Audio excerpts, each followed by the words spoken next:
Welcome back, everybody. My name is Michael Ryan, and for those of you who are new, I'm the creator of Pokémon regions on Instagram and Twitter, where I share my Fakemon regions, the Oiluga region and the Fyrún region, and then review the lore, inspiration, and creative process behind all my designs here on this YouTube channel. It's been a couple months since I've made one of these videos. Unfortunately, I've been going through a lot mentally, financially, emotionally. Lost a family member, have been trying to figure out where I'm gonna live. Just been a whole lot. But anyways, I want to thank you guys not only for all of your patience, but your support over the last couple months, your kind words. It really means a lot to me.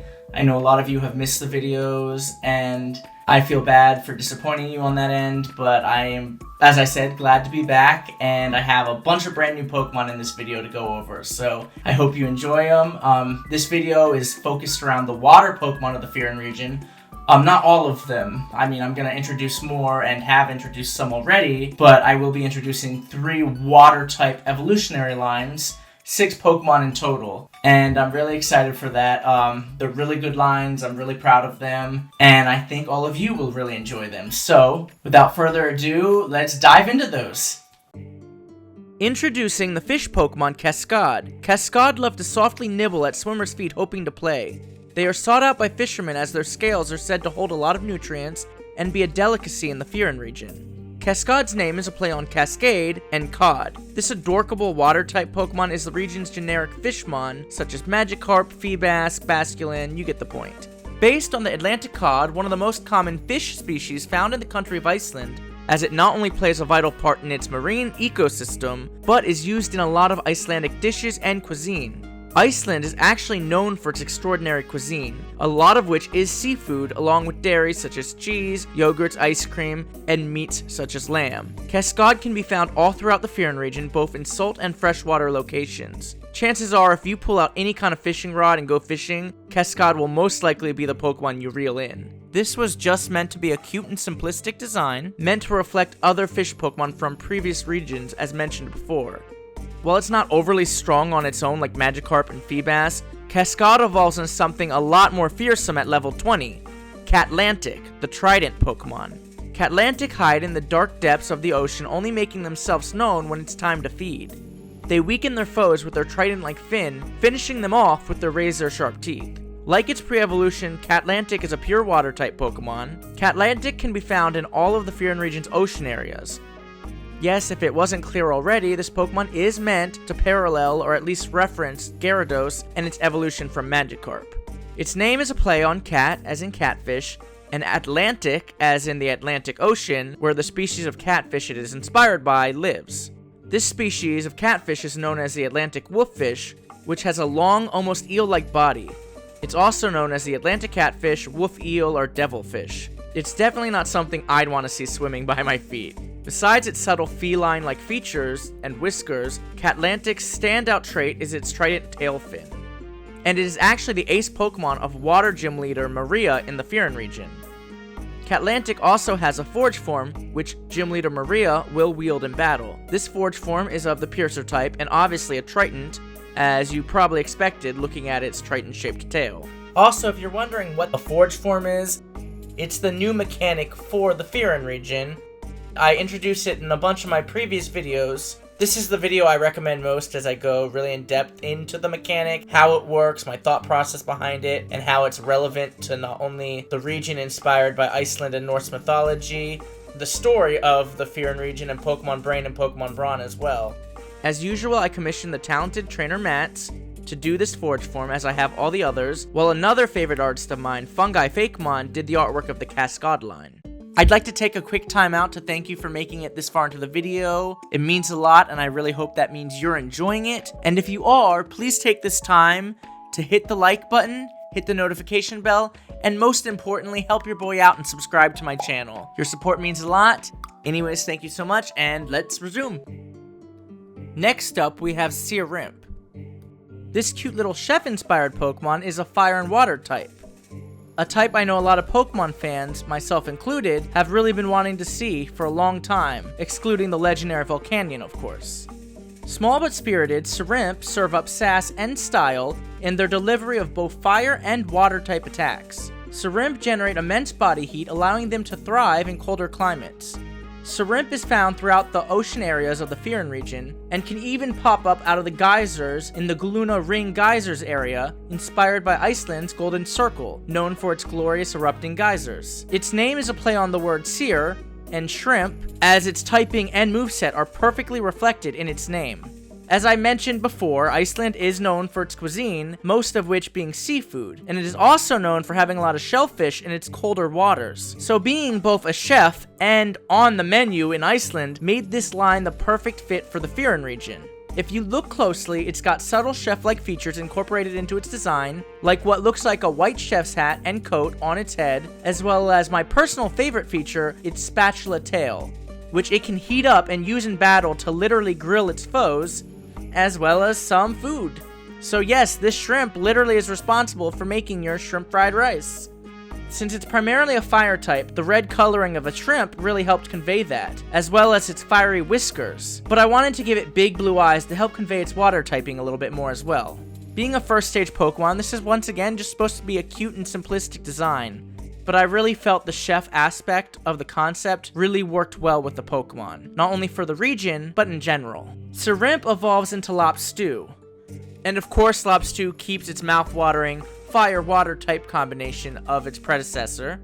Lobster are master chefs, earning them a solid place on many Pokemon trainers' teams, as adventuring can sure work up an appetite. They can heat their large tails to boil water or grill their foes in battle. Now taking inspiration from yet another shellfish and culinary delicacy found not only in Iceland but all around the world, lobster. Its name being a play on lobster and stew, as in to slowly cook something in liquid. Once again, a perfect reflection of both its type and concept. Much bigger than shrimp in size, lobster is also a lot stronger. It expands the chef concept even further into the design with a much larger white chef's hat and coat. It keeps its signature spatula tail, but now has bigger arms and pincers to utilize in battle as well. Its fiery-like whiskers are a lot more prominent, and even has what appears to look like a mustache now, making it look even more like your stereotypical chef. While Lobster does not have a forge form, it is an ace Pokemon of the Fire Gym leader Chef Cole, who's got a kitchen/restaurant-inspired gym to fit Icelandic's iconic culinary experience. And I say un-ace Pokemon because it's actually not his ace Pokemon. That will be the Forge Form Pokemon he wields, as all the gym leaders in the Fyrún region will wield a Forge Form. But it is his partner Pokemon that works beside him in the kitchen and is kind of out with him all the time.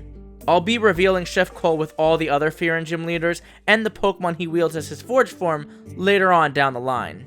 I commissioned and worked with the incredible Icinger, so he did both Shrimp and Lobster, and I couldn't be more pleased with how well it turned out. I'd even go as far as to say it's one of my favorite concepts I've ever created, and Pokemon of the Fyrún region. Last, but certainly not least, we have Oiluga.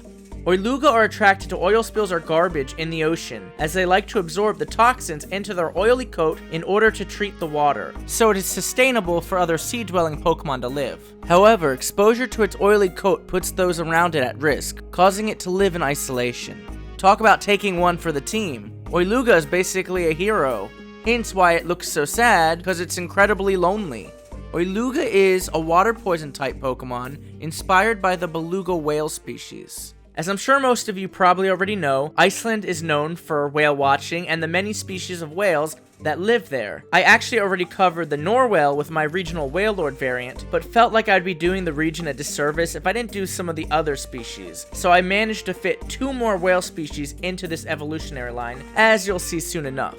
The first stage being, once again, the beluga whale, which I think is absolutely adorable, by the way. They've always kind of reminded me of dolphins, which is one of my favorite animals. But anyways, the name is obviously a play on oil and beluga. It's also inspired by the oil spills that have polluted our oceans, as evident by its slick, oily coat, being its primary feature. Those of you who followed my previous Fakemon region, the Oiluga region, know I like making sad Pokemon. I do this to comment on humans' negative effects on the Earth and its ecosystem, as I feel like that's not only realistic, I think they're cute and it kind of gives some variety in the designs. This is also something Game Freak and the Pokemon Company themselves have been doing recently. Oiluga can be found all throughout the ocean areas of the Fyrún region, but at a low encounter rate. So if you really want to catch one, you'll have to head over to the murky waters surrounding the Pokecorp oil rig. This area had a massive oil spill into the ocean, attracting a variety of poison-type Pokemon. This is actually where you'll catch most poison types in the region. I actually created this area because Iceland doesn't have a lot of poisonous, venomous creatures and such, so I wanted somewhere where you can catch a handful of poison-type Pokemon that made sense organically and would be a unique area. So this is exactly that. This is also an important location in the story because here you'll meet a member of the Elite Four, a young activist who admires poison-type Pokemon's resilience and uses them as a political statement. It is her mission to stop you and the rest of Team Brain or Team Brawn, whichever one you're on. You'll also face off against the rival team here in the story as you need the oil to fuel a device that is vital to your team's plan. So once again, if you're not caught up in the story, the protagonist, you are part of one of the quote-unquote evil teams.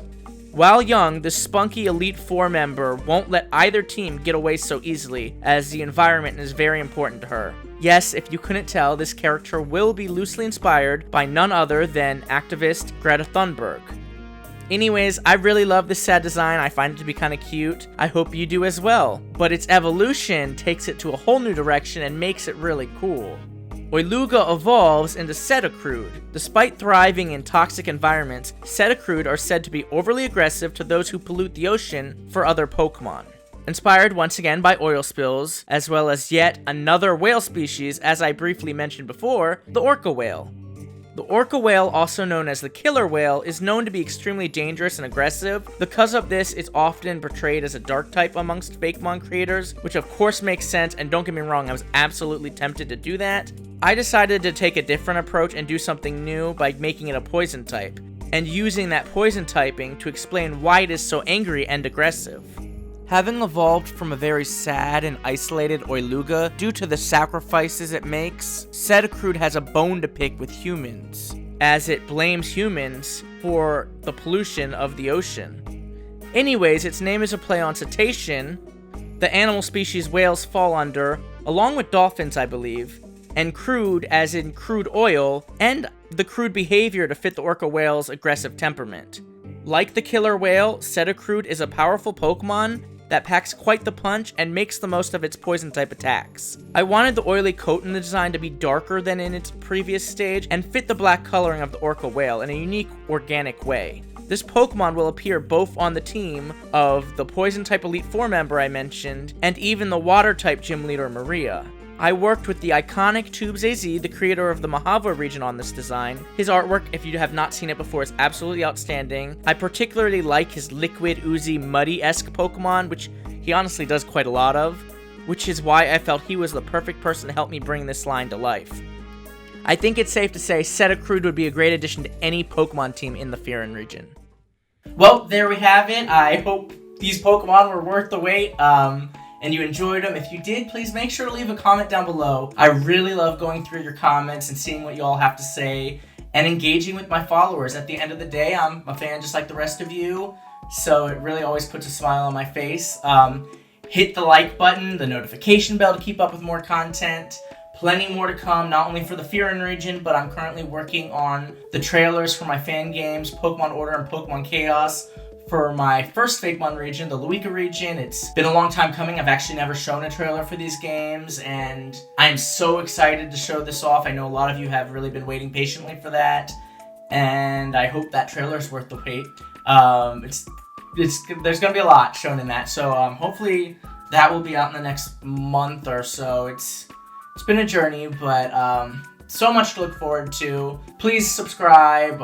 The Lobster region, the Fyrún region, plenty more to come. I'm so grateful for your support. Thank you so much, everybody, and I promise you, you will not have to wait another 2 months for my next video. I am going on a trip here shortly, but I will be back, and I'm so excited to show off some electric-type Pokemon from the Fyrún region in my next video. It's going to be a lot of fun, so I hope you'll tune in.